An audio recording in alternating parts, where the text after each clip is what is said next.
Okay, we're going to learn how to fix a flat today. So rear flat's a little harder, so we'll do that. So your tire's totally flat. First step, get the bike into the smallest cog in the back. Then open the quick release. Through axles have other ways of opening it, but I can't really cover all of that. So we're just going to flop that open. Then you put your couple fingers on the front of the derailleur back there, give it a pull. Wheel pops right out.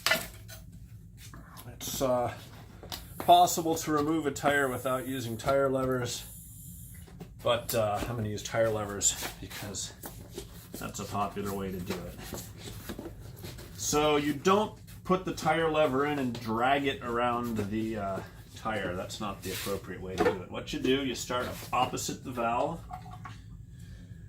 You take the kind of curved part, narrow part in. Get it just under the lip of just under the bead. Make sure you don't pinch the tube. And then you hook it over a spoke. And many multi-tools now come with tire levers. That's what I happen to have. They don't work as well as real tire levers, but it's less to carry. So if these were regular ones, I could hook the second one under and hook it over under a spoke.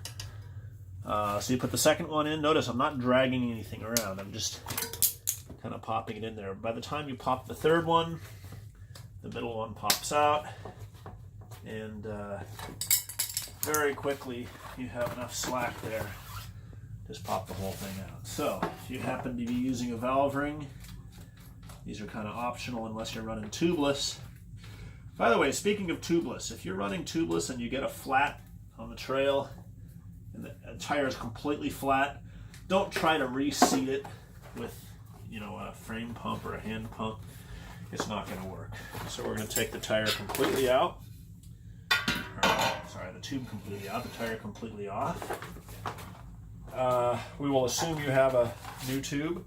Know what size tires you have. 26 inch are still out there occasionally. 650B or 27.5 is the other size, and then 29 inch is probably the most popular now. But just know what you have, because if you try to use a 27.5 inch tube in a 29 inch tire, it's not going to work.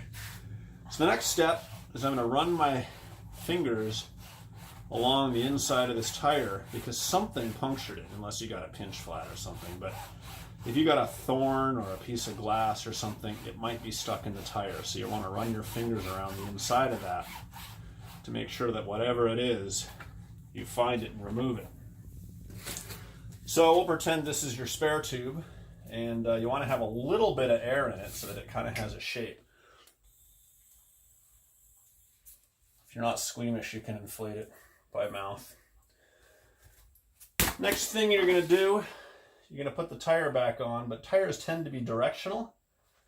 They're not all directional, but they tend to be. So this one has this double arrow front rear. What does that mean? Well, it means if you're mounting this on the rear, then the direction of the rotation is that way. So this is the right side of the tire, okay? So we'll pop the tube in here. A lot of people like to line it up with the logo. That's just a stylistic thing. So the tube's got a little bit of air in it, so it holds its shape. I'm keeping track of direction of rotation. I've put the tube inside the tire. Now I'm going to find the valve hole.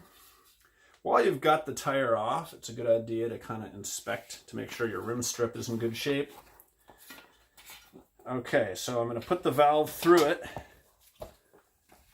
and then I'm going to take one bead of the tire, and I'm just going to kind of work it around using both fingers until I've got the first bead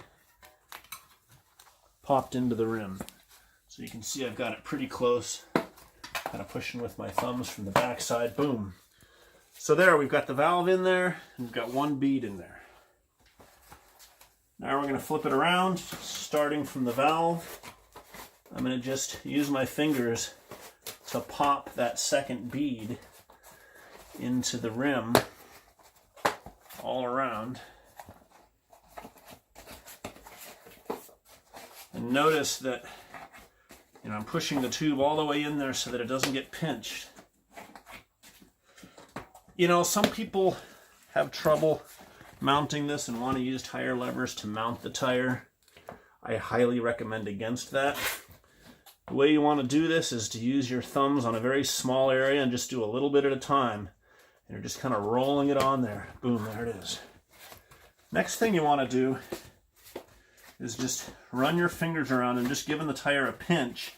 And I'm looking to make sure I don't see any of the tube puckering out between the rim and the bead of the tire.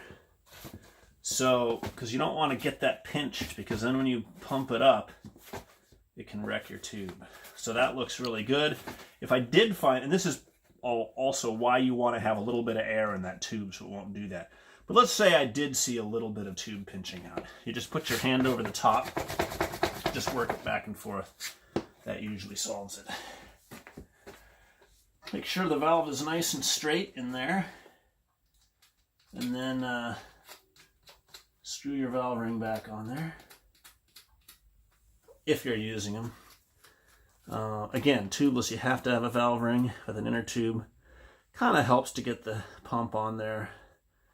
People either swear at them or swear by them.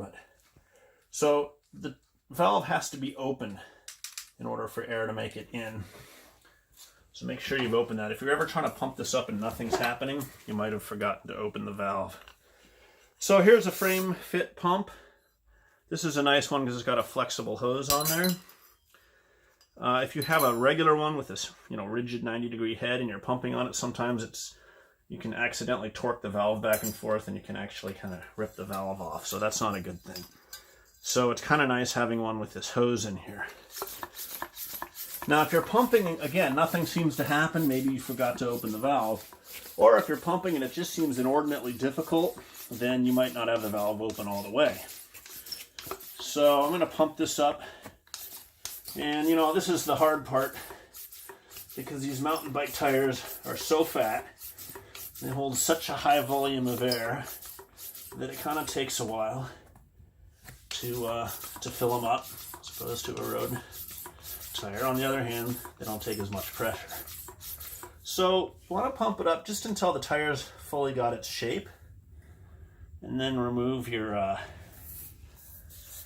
pump. Now, one problem with these pumps that screw onto the valve is that sometimes you screw it off and it takes the valve core with it.